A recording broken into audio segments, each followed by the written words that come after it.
Welcome students. आज हम लोग पढ़ेंगे features of the Chinese constitution part 12। हम लोग ऑलरेडी पार्ट 11 कर चुके हैं, जिसमें हम लोग डिटेल में पढ़ चुके हैं various features of the Chinese constitution, those being that the Chinese constitution is a socialist constitution, written and rigid constitution, कि ये समाजवादी संविधान है। चाइना का संविधान कैसा है? समाजवादी संविधान है। वो लिखित तो अपरिवर्तनशील संविधान है। फिर there is democratic centralism in China, कि वहाँ पर लोकतांत्रिक केंद्रीयवाद है। फिर हम लोग कम्युनिस्ट पार्टी भी पढ़ चुके हैं in the features of the Chinese constitution. The communist party, we had examined the organisation and role of the communist party. Then we have done fundamental rights and duties, मौलिक अधिकार और कर्तव्य, ये भी हम लोग का हो गया है। Then we have examined unitary state, के एकात्मक राज्य है। Then a sort of parliamentary state, के there is a parliamentary state, के संसदीय प्रणाली का एक प्रकार है वो, ये भी हम लोग एग्जामिन किए हैं। Then there is unicameral legislature, वहाँ पे एक ही हाउस है, एकात्मक विधानमंडल है, that being national people's congress, ये हम लोग करेक्ट किए हैं। Then we have also examine कि there is an elected and responsible judiciary, की जुडिशरी कैसा है? वो निर्वाचित और जिम्मेदार न्यायपालिका है। तो ये सब हम लोग काफ़ी कंप्लीट कर लिए हैं। अगर आप लोग मिस कर गए हैं वो सारे फीचर, तो you will find them in the description in the box given below, वहाँ से इट्स इन द प्लेलिस्ट में आपको सारा डिटेल्स मिल जाएगा। तो वो सारे फीचर्स देख लीजिए। ये हम लोग आज जो कर रहे हैं, ये लास्ट फीचर अब हम लोग आ गए हैं, और ये आज लास्ट lecture रहेगा on the features of the Chinese Constitution. So let's proceed. Now we'll be examining the provisions regarding the economic policies, कि उनका क्या economic policies है, वो provisions वो हम लोग यहाँ पे examine करेंगे। आर्थिक नीतियों के संबंध में प्रावधान क्या है, that will be examined, वो हम लोग यहाँ पे देखेंगे इस क्लास में। Now first we will see what is there. The constitution reaffirms faith in socialist economy, कि संविधान क्या कहता है? संविधान समाजवादी अर्थव्यवस्था में विश्वास की पुष्टि करता है, कि वहाँ पर कैसा रहेगा इकोनॉमी, वहाँ का इकोनॉमी कैसा रहेगा?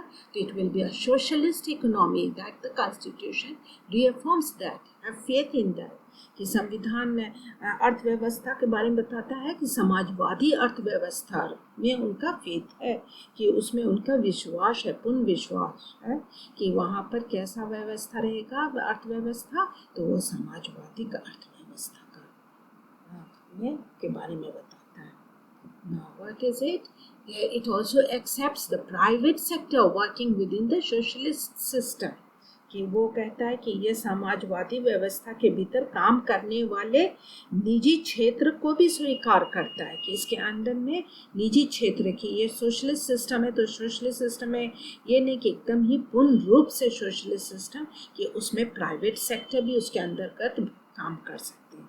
प्राइवेट सेक्टर मीनिंग निजी क्षेत्र भी उसमें इनके समाजवादी जो व्यवस्था है उसके भीतर और कौन काम कर सकते हैं, उसको एक्सेप्ट करता है, उसको स्वीकार करता है कि इसके अंदर निजी क्षेत्र भी इसमें रह सकते हैं। Then there is a public ownership of the means of production, जितने भी means of production हैं, उत्पादन के साधन, उसमें सार्वजनिक स्वामित्व के बारे में बात कर रहा है, कि जो means of production है that will be owned, ownership will be in the hands of the public ownership रहेगा of the means of production. And finally, the constitution calls for development of Chinese economy through in which form state, collective and individual forms. तो constitution बोलता है कि विकास होगा Chinese economy, कि China के जो अर्थव्यवस्था है उसका विकास कैसे होगा, वो हर फॉर्म में, वेदर इट इज स्टेट, अगर वो राज्य है या वो सामूहिक है या व्यक्तिगत, हर रूप में उसका विकास हो। तो ये सब के बारे में वो लोग बात करते हैं। एंड अपार्ट फ्रॉम दैट और भी बहुत कुछ है यहाँ पर व्यवस्था के बारे में बताया गया है कि upholding the authority of state sector continues to be the priority, कि मेन क्या है प्रायोरिटी है कि सब कुछ सारा अथॉरिटी किसके पास रहेगा, स्टेट सेक्टर के पास। And the stress is on socialist ownership, जैसे पब्लिक ओनरशिप की सोशलिस्ट समाजवादी जो स्वामित्व किसके पास रहेगा, समाजवाद के पास, समाजवादी स्वामित्व का बात करते हैं।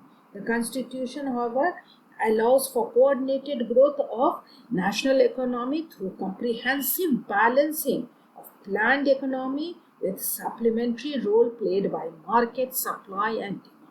मार्केट सप्लाई और डिमांड कैसा है उस तरह से पूरा बैलेंस्ड करेंगे अपना इकोनॉमी को। And it seeks to dilute the rigid and excessive state control over economic system by providing for role of decision making to the state and collective old enterprises।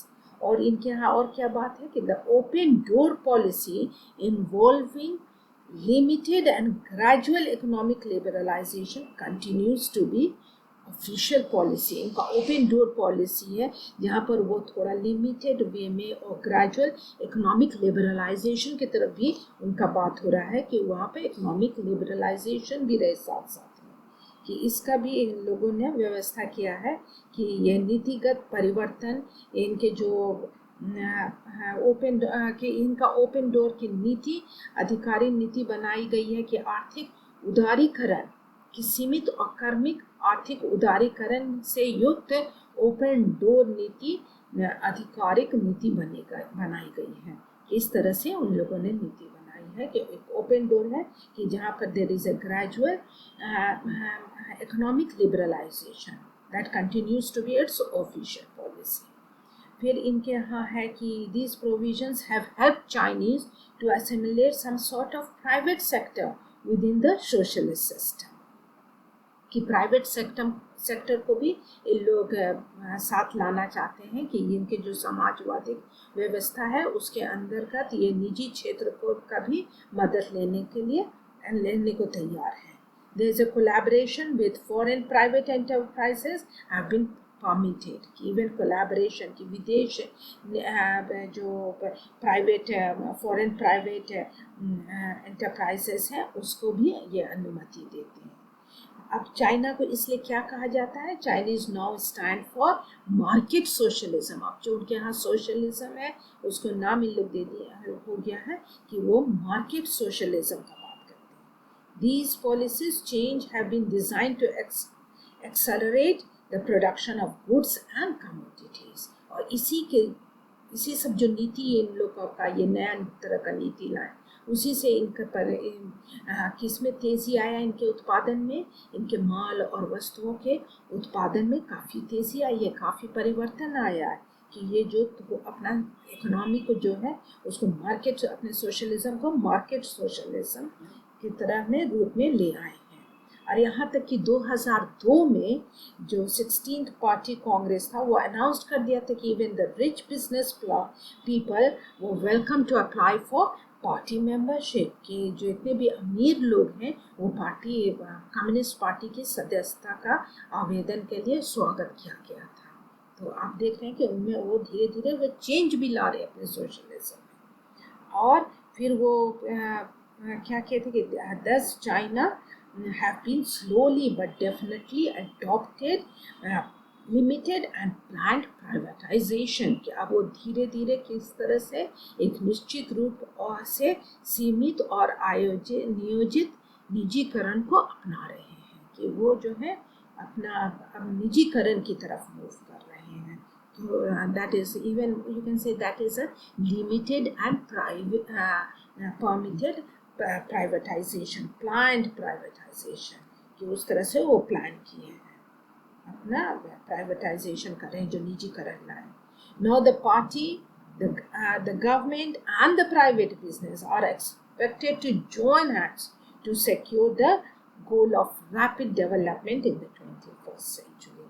कि अब कौन कौन मिल करके करेंगे कि 21st सेंचुरी में, सदी में अब तेजी से विकास लाना है। तो विकास कैसे आएगा कि पार्टी जो है, कम्युनिस्ट पार्टी, गवर्नमेंट, सरकार और प्राइवेट बिजनेस और जितने भी निजी व्यवसाय हैं, सब मिल करके, साथ मिल करके ही विकास ला सकते हैं, डेवलपमेंट, रैपिड डेवलपमेंट ला सकते हैं। तो इस तरह से इनका चेंज लाएं अपने पॉलिसी को। अभी लेटेस्ट के मेन इनका टारगेट है कि वो कैसे इकोनॉमी को ज़्यादा डेवलप करें और साथ ही उसमें विकास लाए, अपने कंट्री में डेवलपमेंट लाए कंट्री में। तो इस तरह से उनका इकोनॉमी में अभी चेंजेस आया है। नेक्स्ट वी मूव कि China as a multinational state. अब चाइना को कैसा चाइना आप आज पाते हैं कि it is a multinational state, कि चीन एक जो है बहुराष्ट्रीय राज्य के रूप में है, बहुराष्ट्रीय राज्य के रूप में सामने आया है। क्या है ये कि the constitution declares that China is a single multinational state, कि चाइना, ये संविधान उनका कहता है 1982 का कि चाइना जो है वो क्या है, एक बहुराष्ट्रीय राज्य है, कि बहुत सारे लोग, डिफरेंट नेशनल के लोग इस राज्य में रह रहे, स्टेट में रह रहे। तो इट्स अ मल्टीनेशनल स्टेट, बहुत सारे डिफरेंट राष्ट्रीयता के लोग उस स्टेट में रह रहे हैं। इट्स अ मल्टीनेशनल स्टेट, बहुराष्ट्रीयता का राज्य है। आप कितने राष्ट्रीयता है तो there are 56 nationalities integrated to form the modern Chinese nation. कितने हैं इनके आधुनिक चीन को बनाने में, कितने राष्ट्रीयता हैं को साथ लेकर आए हैं, तो वो 56 राष्ट्रीयताओं को एक साथ ले आए हैं और उसको स्वीकृत किया, उसको इंटीग्रेट कर दिया, उसको सबको एक साथ इंटीग्रेट कर दिया है, स्वीकृत किया गया है ना। Article 4 declares that all nationalities are equal. ये इनका अनुच्छेद 4 ये बताता है, ये घोषित करता है कि सभी राष्ट्रीयता जो 56 नेशनैलिटीज हैं, they are all equal, सब एक समान है, सब बराबर है, सब समान है। फिर discrimination against an operation of any nationality stands prohibited, कि वहाँ पर चाइना में क्या है कि किसी भी राष्ट्रीयता के खिलाफ भेदभाव या उत्पीड़न पूर्ण रूप से प्रतिबंधित है, कि किसी तरह का भी भेदभाव नहीं करना है, किसी तरह का ऑपरेशन मीनिंग उत्पीड़न नहीं करना है किसी भी राष्ट्रीयता, इसको एकदम ही ये जो है प्रतिबंधित है, ये प्रोहिबिटेड है, कि कोई भी डिस्क्रिमिनेशन नहीं होना है। जो 56 nationalities, they all living together without any discrimination और ऑपरेशन, कोई भी भेदभाव या कोई भी उत्पीड़न के सिवाय के ये सब नहीं होते हुए भी ये सब प्रतिबंधित है और ये सब साथ रह रहे हैं। Then all acts that undermine the unity of the nationalities or instigate their cessation are legally banned, कि all acts, अगर कोई भी ऐसा कार्य होता है, कोई भी ऐसा कार्य हो रहा है जिसमें एकता को कम करती है, कि एकता को, यूनिटी को कम कर रही है, कोई भी ऐसा एक्ट जो इनके यूनिटी को कम कर रही है, एकता को कम कर रही है, जो नेशनलिटीज़ के बीच में है, राष्ट्रीयताओं के बीच में जो सारे यूनिटी है उसको अगर कम कर रही है या इंस्टिगेट कर रही है, भड़का रही है कोई भी अलगाववादी को, द सेसेशन को, अलगाववादी को, ये सब legally, that all those are legally banned, ये सारे कानूनी रूप से प्रतिबंधित है। ये सब की ऐसा कुछ भी नहीं करना है कि different nationalities they all living together and with unity, और कोई भी अगर इनके यूनिटी में इनको अंडरमाइन करता है, इनके यूनिटी में को कम करने का प्रयास करता है या उनमें अलगाववादी भड़काने का प्रयास करता है, तो ये सब लीगली बैंड है, वो कानूनी तरह से कानून के रूप में एकदम प्रतिबंधित है and it is punishable under Chinese law. तो इस तरह से China continues to be a multinational state, कि चाइना क्या है, इट्स अ मल्टीनेशनल स्टेट, कि यहाँ पर बहुराष्ट्रीय राज्य है, बहुत सारे डिफरेंट नेशनैलिटीज़ के लोग belonging to different nationalities, they live together in China. तो चाइना इस तरह का स्टेट है। तो यहाँ पर हमारा कंप्लीट हो गया आज। ये नो एक और है, the constitution grants and protects the right of all nationalities की। कॉन्स्टिट्यूशन क्या करता है, ग्रांट करता है, प्रोटेक्ट रक्षा करता है सारे नेशनैलिटीज के अधिकारों को, ये पूरी सुरक्षा देता है, ये पूरी सुरक्षा दे रहा है, ग्रांट कर रहा है, प्रोटेक्ट कर रहा है the rights of all the nationalities. तो दैट इज इट। यहाँ पर हमारा China as a multinational state, इससे हमारा कंप्लीट हो गया आज features of the Chinese constitution. ये हमारा लास्ट कंप्लीट हो गया। आज हमारा जो पार्ट था, part 12 was the last part. ये बहुत बड़ा लंबा चला। हम लोग नेक्स्ट क्लास में किसी और डिफरेंट कंट्री का फीचर्स एग्जामिन करेंगे। मोस्ट प्रोबेबली हम लोग एग्जामिन करेंगे features of the constitution of United states of America in the next class. Thank you.